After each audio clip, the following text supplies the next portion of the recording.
Support for this podcast is brought to you by the Wyoming Humanities.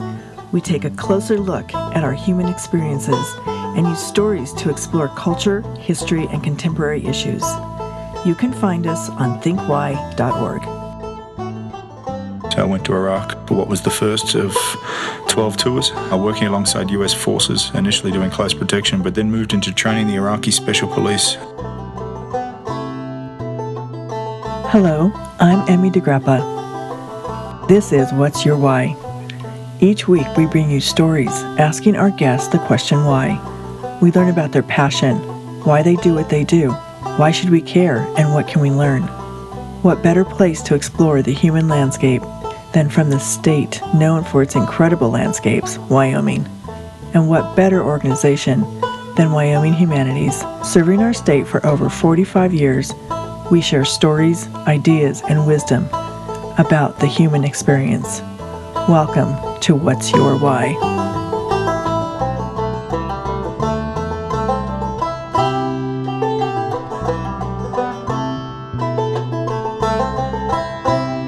And today we're talking to Damien Mander. Damien is founder and CEO of the International Anti-Poaching Foundation. Damien was a Royal Australian clearance diver, which is the same as our SEALs, and Special Operations Sniper. Welcome, Damien.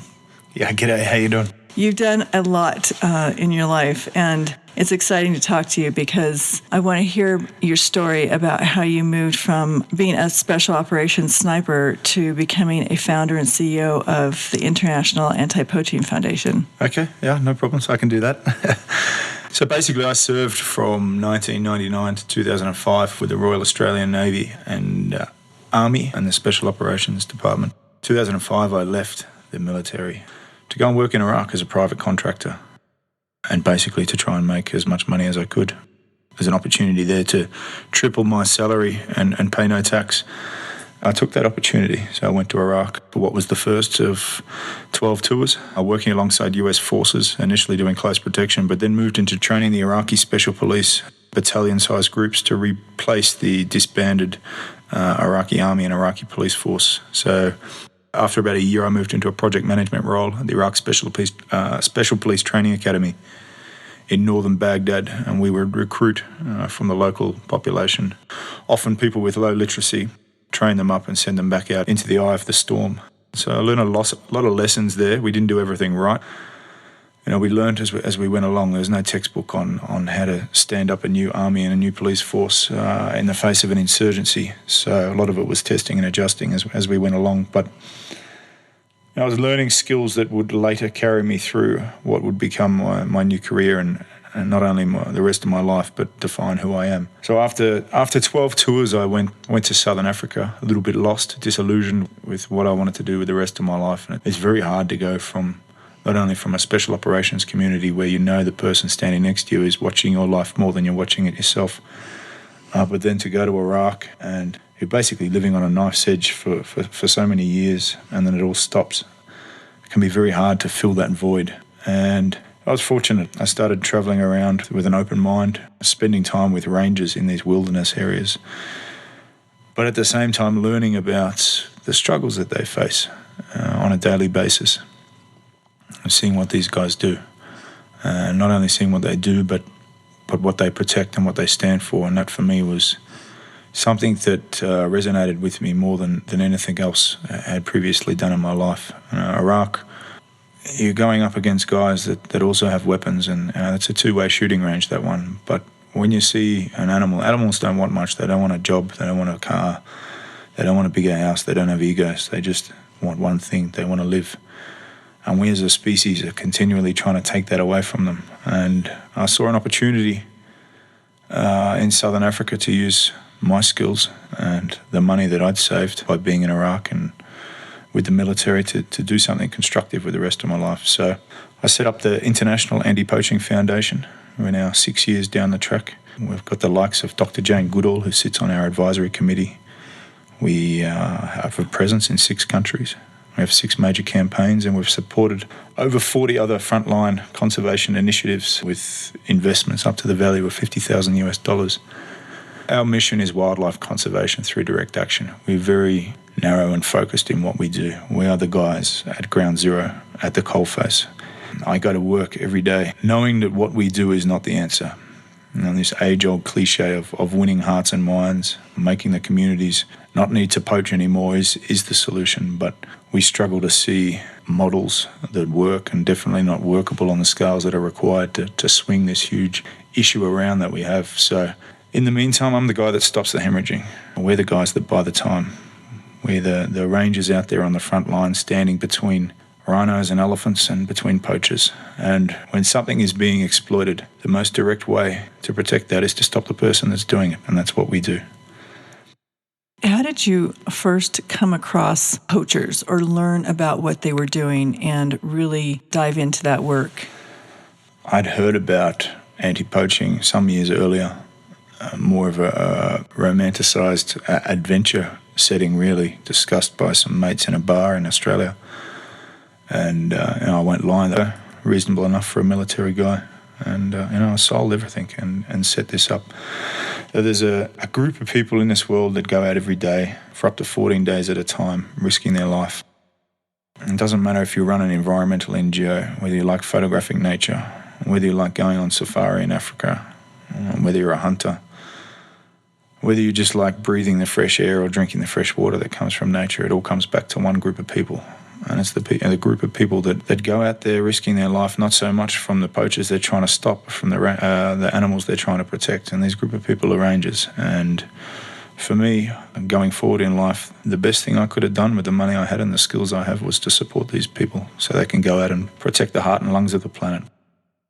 As you've been doing this work, what have you learned about people who are poaching and why they poach? And, like you said, you're stopping the hemorrhaging, but, how can you go deeper and in a grassroots way help people understand the damage they're doing to the world? And are they doing it to survive and to eat and take care of their families?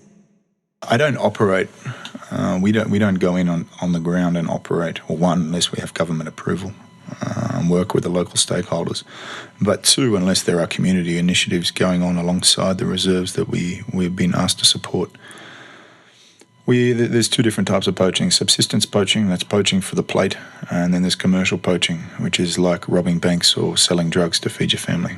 We are the guys that stop the commercial poaching. We build strategy. What we do is we get stakeholders together, we build strategy to protect the hardest species to protect, what we call high target species. This is animals like a rhino or an elephant. Whatever the hardest animal in an area to protect is, that's where we set our sights. And what you find is that when you protect the hardest animal to protect, everything else in that ecosystem is being looked after. And when you weigh that against some of the bigger issues we have in the world today, global warming, deforestation, human population growth, the most direct thing we can do right now is to hold on to what we have left, and that's what we do. How did your work in the military prepare you for what you're doing right now? Yeah, I won't lie. It's very unfortunate that guys like me are required to protect animals like a rhino and elephant. I wish it didn't have to be that way. This is the world we've created for ourselves to manage. Rangers are being shot at and killed, and the animals they try to protect are being shot at and killed. You've got armed groups of civilians which go out protected by the local population, crossing familiar territory, conducting raids and ambushes against larger and less mobile but regular forces such as special operations, police, military. They then come back through familiar territory, still protected by the local population. That's a definition of guerrilla warfare. And you've got men and women who signed up to look after nature but are now being asked to do the job of a soldier. And look, I don't know what the answer is. There's people who are a lot smarter than me trying to figure out the long-term solutions. There's whole government departments working on it. I know that what we do buys time. We hold on to what is left. That's interesting. Tell me who, in doing this work and in learning from others who have gone before you in conservation, who has inspired your life work now? Two people come to mind, and they both sit on our International Advisory Committee. Just bearing in mind we're 6 entities now registered around the world. Dr. Jane Goodall, of course, I actually probably don't even need to say much more than that. She's an inspiration. And what Jane represents is that conservation isn't just something we pick and choose if we're going to be a part of. Conservation is a lifetime commitment. It shouldn't be an option. It's like raising a child. If you have that child, you need to look after it. There's a responsibility there within that, and there's a responsibility upon all of us to look after nature in whatever way we can. This is our backyard. If we don't protect it, there's going to be nothing left. Dr. Ian Player, the man that with his team pulled together the last remaining rhino in South Africa in the late 1950s, early 1960s, and sent breeding herds out around the world when there were as little as 500 rhino left, southern white rhino. And today we have 20,000 of these animals left. Ian passed away late last year. But the fact that we have rhino left today to fight for is because of that man and what he did and what he stood for an entire lifetime. Both of them a great inspiration to me. Very humble people. Knowing Ian up until his last days and having known Jane for quite a long time now, these people, they're not fancy. They don't have fancy cars or anything. They don't wear fancy clothes. They don't need that. They know that what they do makes them richer than anything else on the planet. Well, that's wonderful. So I have one last question. Do you feel like when you left the military that you suffered from any kind of trauma or PTSD? Look, I definitely know it's something that's front and centre, particularly with the American public and the rates of suicide we have here.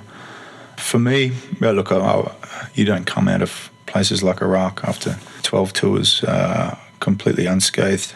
I've still got 10 fingers and 10 toes, but of course you still get anxiety and slamming doors and things like that. You're sort of clawing onto the ceiling. But I think one thing that has really helped me is getting back to nature and realising there's something bigger than oneself in the world, and it's looking after nature, this presence that's all around us and the animals that inhabit it and the trees. And being able to look after that, for me, has given me great purpose in life. And so whatever has happened in the past, whatever scars there are, they are managed by the mission that we're on now, going forward.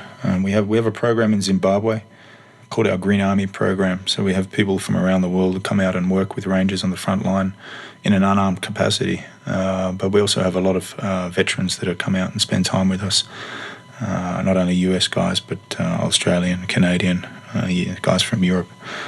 And they just come out and see that there is life after war. It's a new war that we're fighting. It's an endless war. But protecting nature, fighting for something that, in my opinion, is the most important thing on the planet to fight for. That's excellent. Thank you so much. And thank you for being here, Damien. Thank you very much. Cheers.